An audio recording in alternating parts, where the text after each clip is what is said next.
ये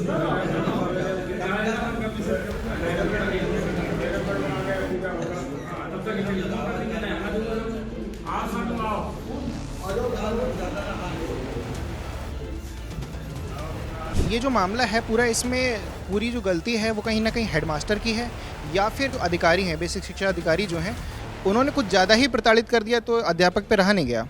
हो सकता है बीएसए साहब ने कुछ ऐसा किया हो जो उनको स्वीकारना हो, तो उसके लिए तमाम सारी प्रक्रिया होती है। सीडीओ होते हैं, ज़िले के जो जितने विद्यालय होते हैं उसके नोडल ऑफिसर होते हैं, डीएम होते हैं, तो वहाँ जाकर आप शिकायत करके अपनी बातों को रख सकते थे। ये व्यक्तिगत खुन्नस निकाली गई इस तरीके की, क्योंकि कोई भी किसी को भी ऐसे सपना नहीं आता है कि मुझे जाके उसको मारना है या पीटना है। ऐसे शिक्षकों पे तुरंत लगाम लगानी चाहिए, उन पर सख्त कार्रवाई करनी चाहिए। नमस्कार, मेरा नाम है शुभम और आप देख रहे हैं क्राइम चौक। एक खबर निकल कर के सामने आई है। खबर सीतापुर की है, जहां बीएसए साहब को हेडमास्टर जी ने सरेआम बेल्टों से मारा है।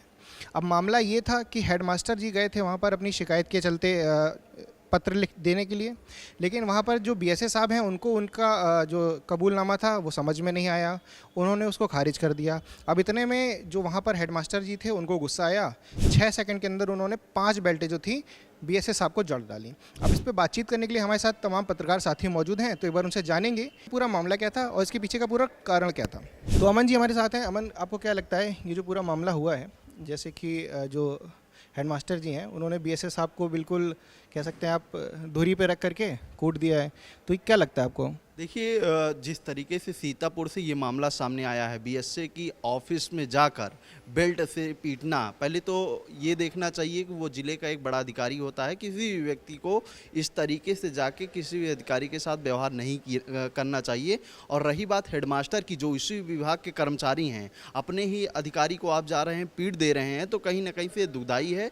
और उनके अंदर एक जो कहा जा सकता है कि शिक्षा की कमी, संस्कार की कमी है कि आप जिस विभाग में नौकरी कर रहे हैं उस पर ऊपर बैठे अपने अधिकारी को ही इस तरीके से उसके साथ व्यवहार करते हैं, तो आप बच्चों को क्या शिक्षा देंगे? उसको भी गुंडा बनाएंगे, लफंगा बनाएंगे। इसी तरीके से जाके वो भी किसी व्यक्ति के साथ ऑफिस में घुस के दबंगाई करेगा, गुंडाई करेगा, तो इस तरीके से चीज़ें नहीं होनी चाहिए। हाँ, हो सकता है बीएसए साहब ने कुछ ऐसा किया हो जो उनको स्वीकारना हो, तो उसके लिए तमाम सारी प्रक्रिया होती है। सीडीओ होते हैं, ज़िले के जो जितने विद्यालय होते हैं उसके नोडल ऑफिसर होते हैं, डीएम होते हैं, तो वहाँ जाकर आप शिकायत करके अपनी बातों को रख सकते थे। लेकिन किसी को गुंडई, मतलब आप देख रहे हैं ना जिस तरीके से फोटो आई है कि बेल्ट निकाल रहे हैं, फाइल पटक रहे हैं, बेल्ट से मार रहे हैं, इस तरीके से चीज़ें नहीं होना चाहिए। वो एक अधिकारी है, 1A क्लास का अधिकारी कहा जाता है बीएसए को।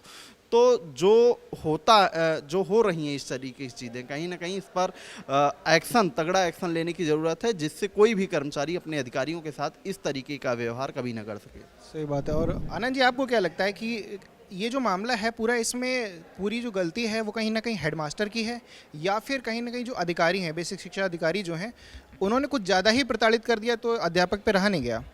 देखिए, मुझे ऐसा लगता है कि कहीं ना कहीं ये व्यक्तिगत खुन्नस निकाली गई इस तरीके की, क्योंकि कोई भी किसी को भी ऐसे सपना नहीं आता है कि मुझे जाके उसको मारना है या पीटना है। कोई ना कोई व्यक्तिगत खुन्नस रही होगी, तब जाके हेडमास्टर ने उसको पीटा। लेकिन सवाल वही आता है कि आप हेडमास्टर हैं, आप एक शिक्षक हैं, और शिक्षक से इस तरीके की गुंडागर्दी की उम्मीद नहीं की जा सकती आप गुंडागर्दी करें। अगर आप शिक्षक हैं, आप बच्चों को क्या सिखाते हैं? क्या आप बच्चों को ये सिखाते हैं किसी के साथ कोई इस तरह मामला हो जाए तो आप जाके उसको पीट दो जाके? तो इस तरीके की जो चीज़ें हैं वो बिल्कुल भी गलत हैं। और समाज में अगर ऐसे शिक्षक रहेंगे, इस तरीके से शिक्षक बच्चों को पढ़ाएंगे, तो वो बच्चों को भी यही सारी चीज़ें सिखाएंगे। तो जो बच्चे कल का भविष्य बनने वाले हैं, जो आगे चल के देश का भविष्य बनने वाले हैं, वो फिर गुंडागर्दी भी उतारू हो जाएंगे। ऐसे शिक्षकों पे तुरंत लगाम लगानी चाहिए, उन पर सख्त कार्रवाई करनी चाहिए। और जिस तरीके से बीएसए को पीटा गया है, जो भी कारण रहा हो, जो भी गलती बीएसए की रही हो, उन दोनों को आपस में कानूनी तरीके से इन सब चीज़ों का, मामलों का समझौता करना चाहिए। बहुत सारे आपके अपर लेवल पे अधिकारीगण होते हैं, उनसे बातचीत के माध्यम से सारी चीज़ें करनी चाहिए। लेकिन इस तरीके के मामले कहीं ना कहीं शिक्षा व्यवस्था पर भी सवाल खड़े कर देते हैं। और वैसे भी यूपी में शिक्षा व्यवस्था पिछले कई दिनों से लगातार कई तरीके सवालों के घेरे में रही है। और वैसे इस तरीके में इस तरह की घटनाएं और भी ज़्यादा संदेह पैदा कर देती हैं कि बच्चों को स्कूलों में क्या पढ़ाया जा रहा है, जब वहाँ के हेडमास्टर जो है इस तरीके की खुलेआम गुंडागर्दी कर रहे हैं। तो ये अपने आप में बड़ा सवाल है। बहुत सारे पेरेंट्स हैं जो अपने बच्चों को भेजते हैं पढ़ने के लिए बाहर या किसी दूसरे स्कूल में, या किसी स्कूल में उनको बाकायदा हॉस्टल में रह के बच्चे पढ़ते हैं। तो ऐसे पेरेंट्स भी कई बार इस तरीके का बहुत ही संदेह वाली स्थिति में आ जाते हैं कि हमारे बच्चे जो पढ़ रहे हैं जिस स्कूल में, वो किस तरीके की शिक्षा व्यवस्था पा रहे हैं। तो मेरे ख्याल से मुझे ऐसा लगता है कि तुरंत कार्रवाई करनी चाहिए इसमें, और इस तरीके के मामलों पर तुरंत संज्ञान भी लेना चाहिए। अच्छा, एक सवाल और है मेरा। जैसे आप ये बता रहे हैं जो हेडमास्टर हैं उन्होंने गलती करी, लेकिन एक चीज़ और बताइए मुझे कि क्या ऐसा है कि जो क्या नाम है बीएसए साहब हैं, उनकी गलती हो लेकिन वो गलती रिपोर्ट ना हो पा रही हो, तो मेरे हिसाब से आपको नहीं लगता कि इस तरह से जांच होनी चाहिए इस मामले की? नहीं, वही मैं कह रहा हूँ कि इसमें जो अपर लेवल के अधिकारीगण हैं उनको इन सब चीज़ों पे जांच बिल्कुल होनी चाहिए, क्योंकि मैंने कहा ना कि हेडमास्टर को कोई सपना नहीं आया होगा कि मैं जाके अचानक से मारूं।